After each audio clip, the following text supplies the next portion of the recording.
Hi and welcome to the Hyborian Insider. My name is Erling Ellingson and I'm going to take you into the core of Age of Conan.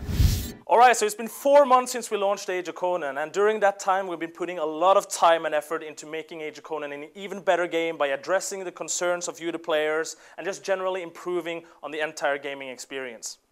Now our main focus right now is on the live game and making new additions and making new improvements based on what we want to do with Age of Conan, but of course also listening to the feedback that you the players are giving us.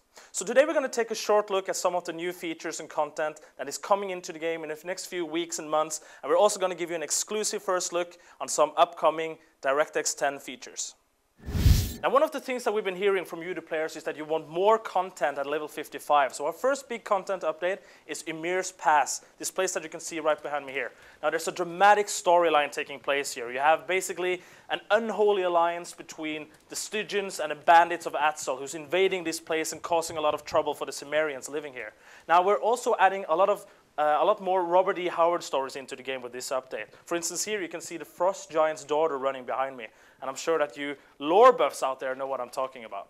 Now, there's also these zone-wide earthquakes taking place throughout Ymir's Pass that's actually caused by the son of a god, and as a player you will actually have to investigate the causes of these earthquakes. Now, that investigation is actually going to take you into this next place that you can see behind me here. This is the Amphitheater, a level 60 plus dungeon that we're adding into the game with this update.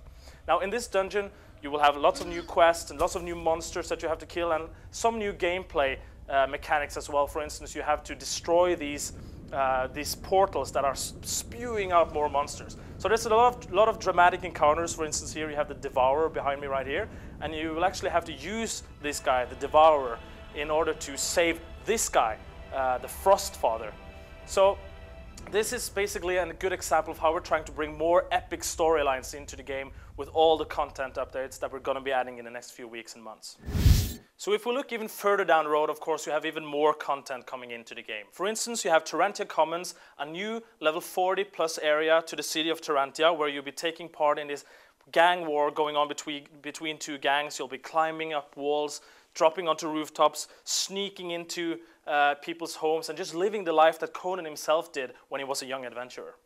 We're also adding several new high-level dungeons, action-packed high-level dungeons. We have one for the Thunder River area, and we have one called the House of Crom.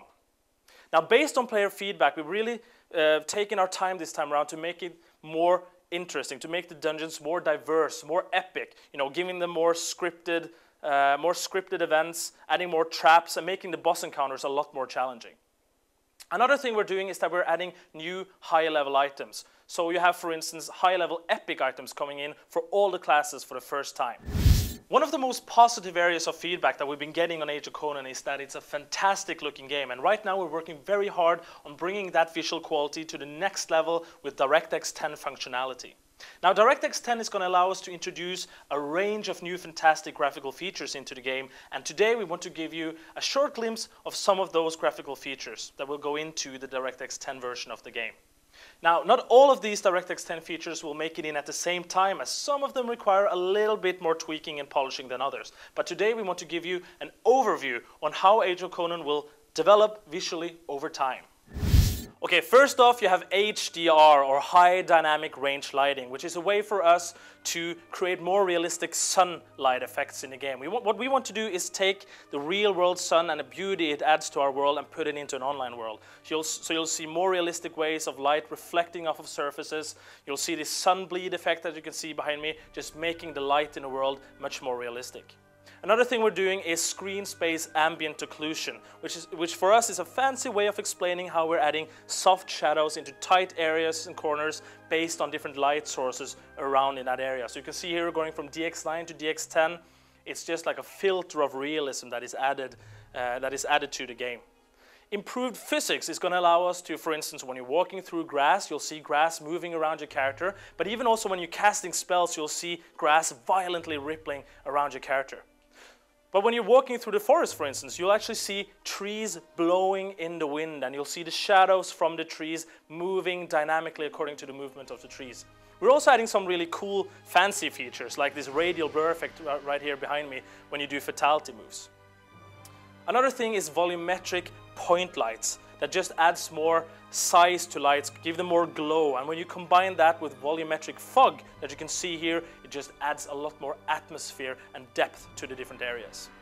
Improved parallax mapping is going to allow us to bring out more details in the texture surfaces around your character. When you're walking down a cobblestone street, or when you're walking down a forest path, it just brings out the details in the ground around you.